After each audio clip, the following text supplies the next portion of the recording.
আসসালামু আলাইকুম বন্ধুরা।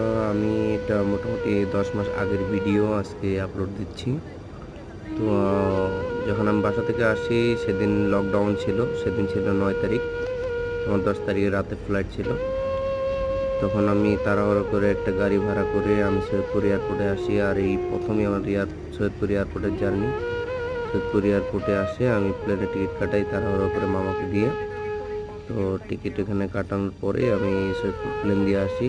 সৈয়দপুর প্লেনগুলো অনেক ছোট প্লেন থাকে, বসতে অনেক কমফোর্টেবল থাকে না। মানে ছোট প্লেন, মানে 40 মিনিটের জার্নি, এটাতে সমস্যা নেই।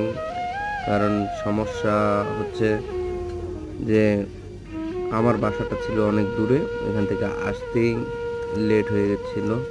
আমার মামার বাড়ি সৈয়দপুর, ওইখান থেকে আমি তারপরে আমি ফ্লাইটটা ধরি। তো অনেক ঝামেলার মধ্যেই আসছিলাম, হরতাল ছিল।